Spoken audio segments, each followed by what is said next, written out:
Hi everyone, Zeon again with the Zeon Federation, here with some more SD Gundam G Generation Overworld.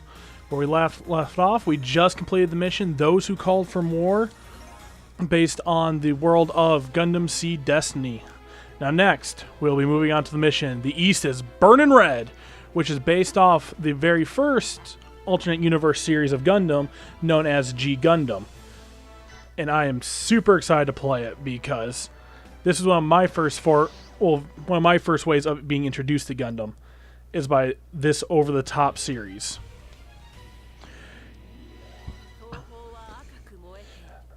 I just wish we could see the epic meeting between Domo and Kashu, the main character, and his master, Master Asia.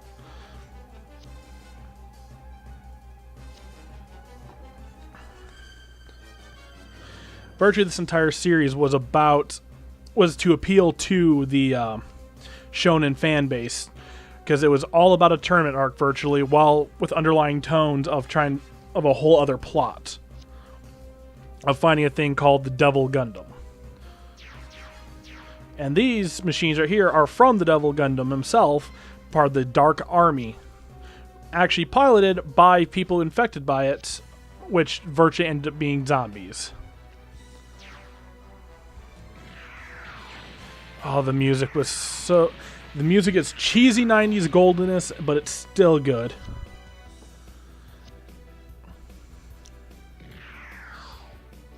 Good old Master Asia.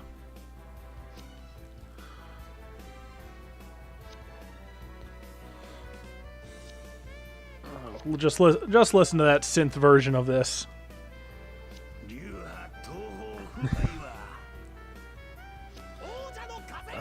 Just hearing them say it, it doesn't even measure to the amount of manliness that this intro actually is.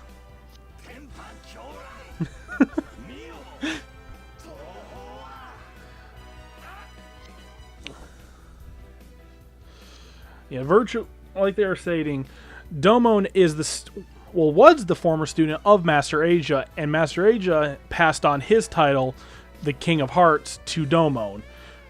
For Master Asia was part of a group known as the Shuffle Alliance, of 5 very powerful and very skilled Gundam pilots. Another big stepping point for this series is, unlike other Gundams, these Gundams are not piloted by a traditional cockpit. The suit that Domon's wearing there is actually a full-on kinetic suit that connects him directly to the Shining Gundam. So moves he makes, the Gundam itself makes. It was a really interesting way of actually incorporating martial arts with giant robots.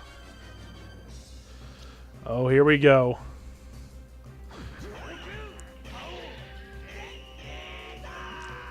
And this is what I mean by shonen goodness and cheesy 90s.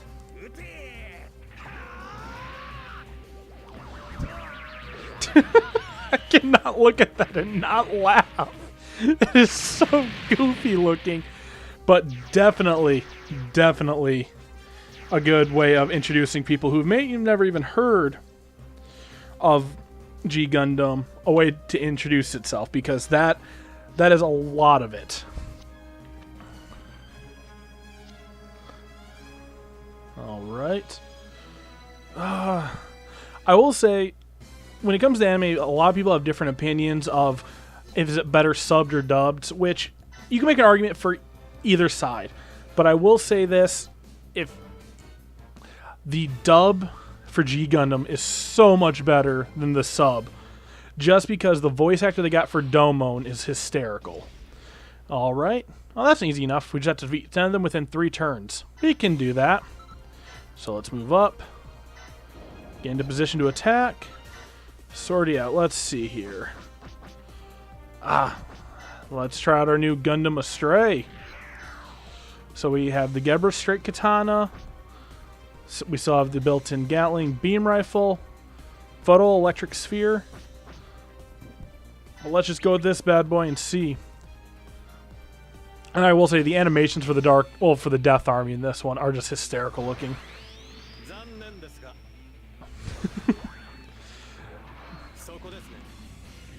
Oh, look at... I actually like the animation for this a lot. Oh, there we go. That's a good start. They look so derpy with the way they walk. All right.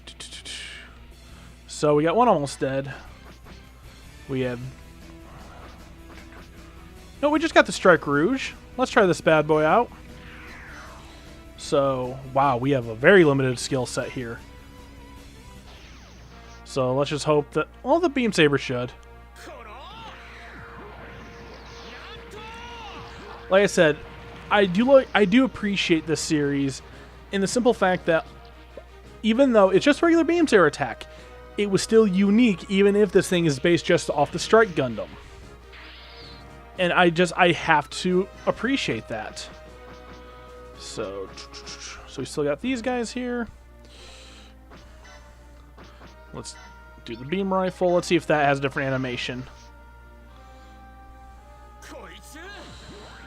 Yeah, it does have a different animation. It just looks like he's running right into it. It's so goofy. And the fact that their clubs double as their beam laser, well, as their rifles is just funny looking. So we got Usum. So I really want to get GPO 1 up, so... that will not kill. No matter how much I want to, it will not. So instead... I really regret getting the Turn A like this. The Turn A is supposed to be so much more powerful, and yet I just feel like I got shafted.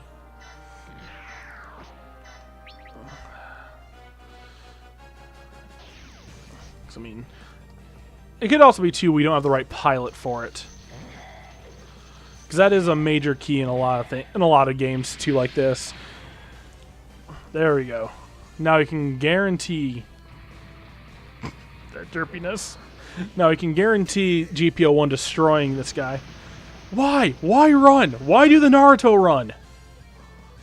Actually, wouldn't that exist before Naruto? I don't know if it did. I haven't actually seen Turn A, so I don't know if it actually does that in the series or not.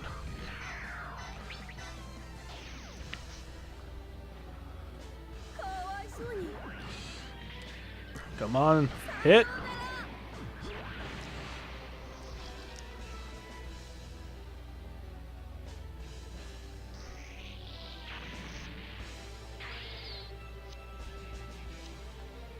There we go. So, we got two guys up here. Actually, no, before we move, what is your skill? Attack up. We'll do it.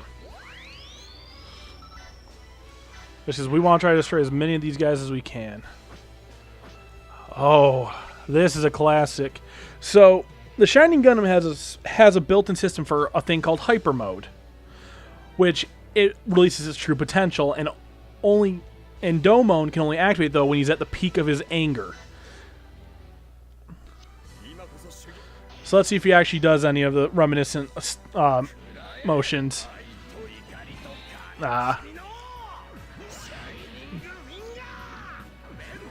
One of my favorite things for this, I really wish they would have incorporated, is he yells a lot during that about taking his love, his anger, and his sorrow. Because due to actions that his brother took, his family suffered for it, with his mom dying and his dad, I believe, and virtually in a cryo prison. So to try to get back to normal and to seek revenge on the man that did this to his family, his own brother, he laments everything, and that's where the series actually starts, is him just searching for his brother, going from country to country, fighting each respective Gundam. Man, does that Shining Finger look so good. Alright, we get one more chance. So let's see. Wow, that's not bad. We'll clear out 5 right off the bat. Because these guys are getting a chance to counterattack, so Shining Gundam's in a good spot. What I'm really surprised is with how big this blade actually is, I don't know why they didn't make this a map attack. Like, that just really surprises me. So, okay. Well, we're already halfway done with get this mission on its way. So let's see here. Got our good friend Master Asia. Let's see what he can do. You're just a regular unit, so you don't have any skills. So let's get you down here. Your strongest attack, no matter what, is 5. So, but man, you have a high dodge chance. I just love his arrogance, but he's in the situation where he is arrogant, but understands that he himself is only human, but he has still earned his position. Because he is, as of this point, the world champion, since he has the title undefeated in the East.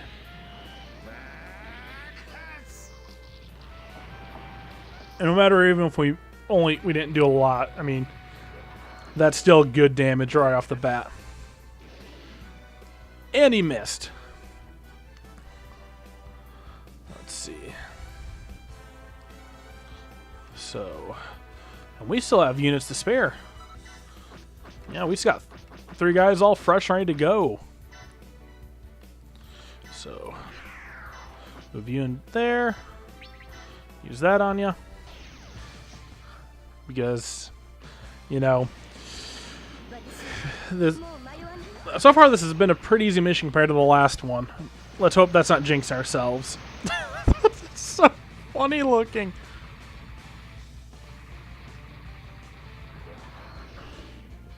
Let's see how we're gonna... Nope, he got hit. Alright. So, what's your health at?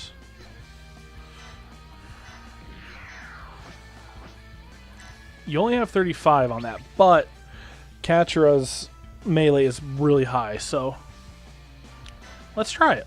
Hopefully we can take him down. If not, we still have 2 more enemies that we can go with. Enemies, we still have 2 more allies. Oh, barely, but we did it.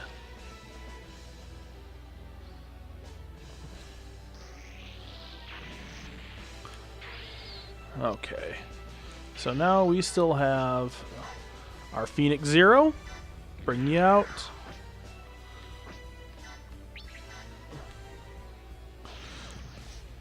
Man, for Guardians, these guys are doing more damage than actual Gundams, and that's just so weird to me.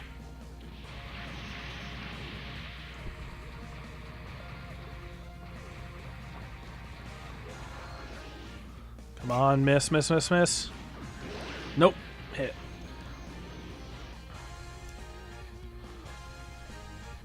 So, okay. Next is the Tall Geese.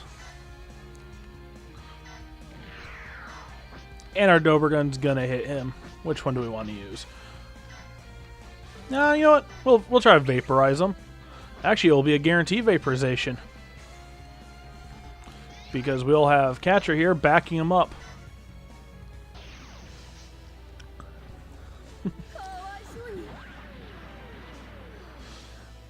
Come on, hit.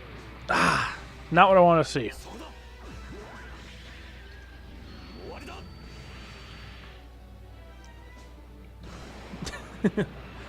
And a miss. It's like playing XCOM, isn't it? So, alright. So, we're just going to do this and call this a turn.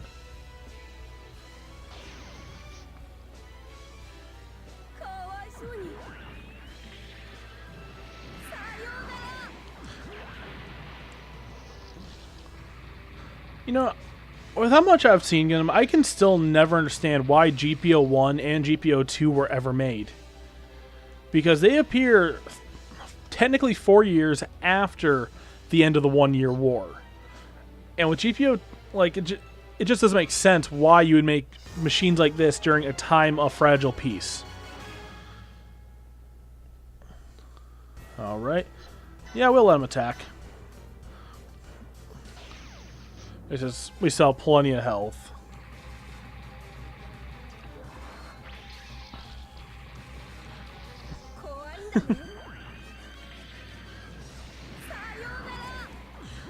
Yeah, So G Gundam had some weird ideas, but I appreciated it just simply because it was so much different than anything else in the series. There's that level up we were looking for. So let's see. Actually, you know what?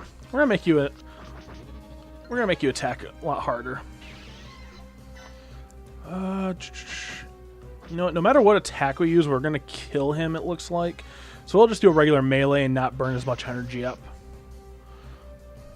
So that's what. So this will be 8 enemies.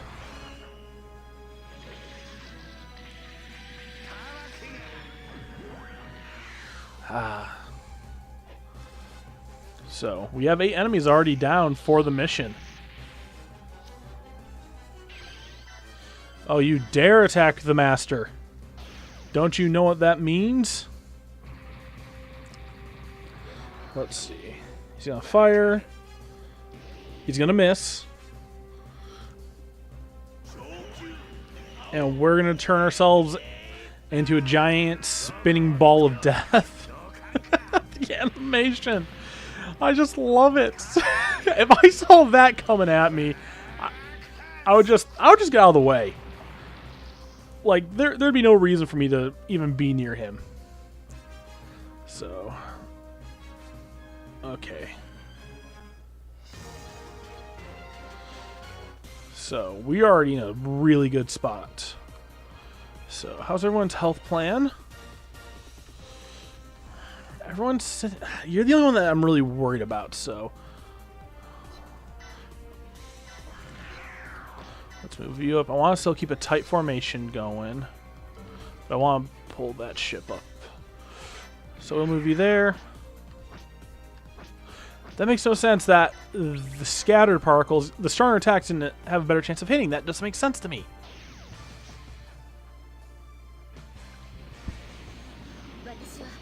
Alright. Indiscriminate firing! Alright. He's gonna fire at us. How's this gonna turn out? So Death, we gotta pull you back. You are... Yeah, that's way too low.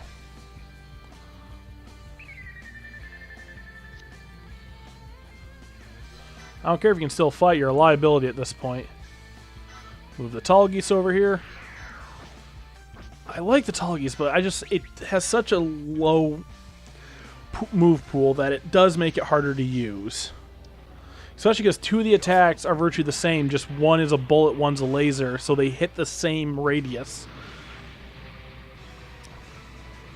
Alright.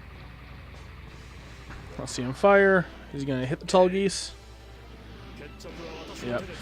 I'm really curious what we're going to get at level 10. I think I know what it is already, but sometimes you never know with these lines. So bam, pull you all the way up. Pull you back. You're too far away to do anything. Can you hit? Nope, too far. The only one that can actually hit is going to be Phoenix, so we'll send him out to attack. And we should only need the beam rifle to take him down. There we go.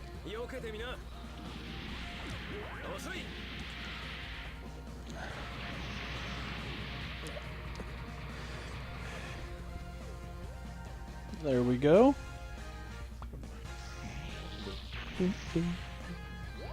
And ability up. Sweet, he's level 4. And you know, I like your lucky streak, so we're going to make it harder for them to still hit you. But just because I'm going to be super cautious about everything.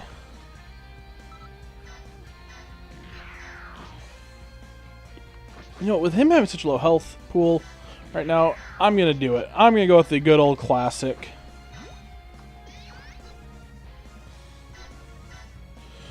Master and pupil fighting together. That's how it should be.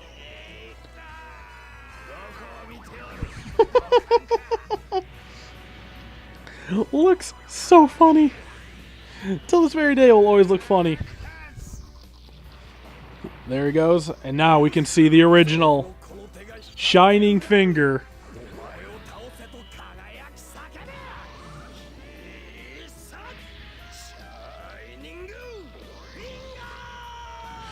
Ah, such good English. There we go. That's 10. So there's our over impact.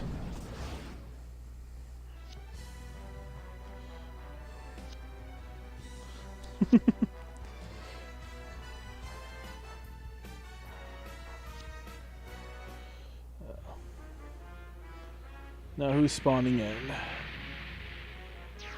Oh, there it is, Gundam X, who has one of the strongest weapons in all of Gundam history.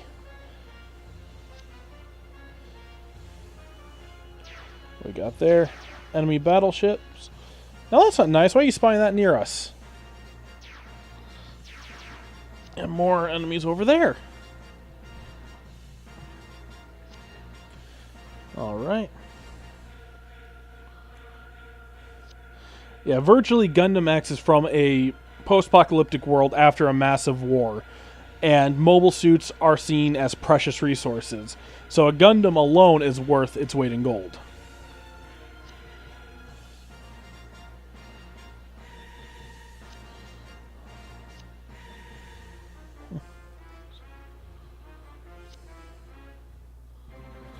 Ah, there we go. Jamel Neat,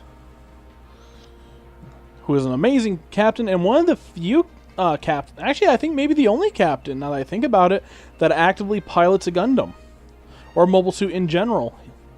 Later on, after they turn in the X Gundam, because the Double X has been made, he pilots a modified version of it with a thing called the Divider Shield.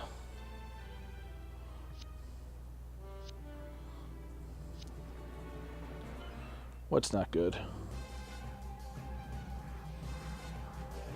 Ooh.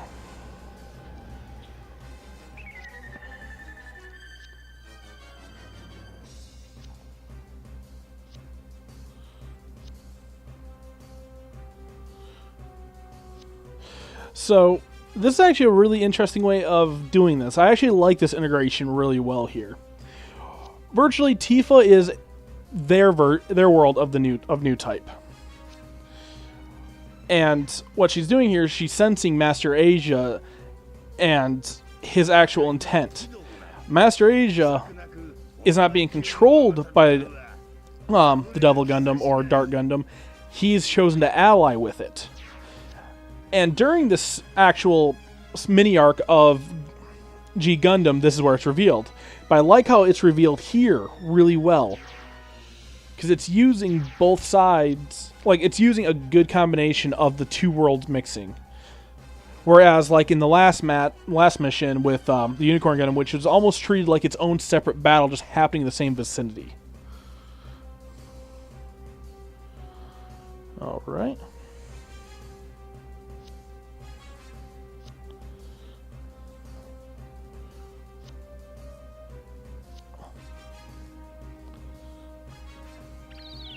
And there's the King of Hearts seal activating.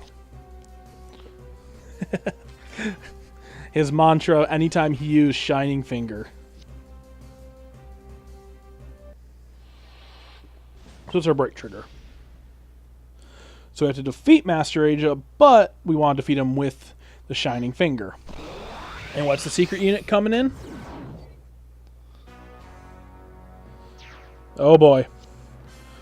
The original rival of the Gundam series, Char Aznable and his custom red Zaku, which was reported being able to move 3 times faster, and 2 Zaku 2s. Okay. So, for now, we're going to call it here. And we'll pick up right away. As always, I am Cy Owens of the Zeon Federation. It's been a great time having you guys around. We'll see you next time.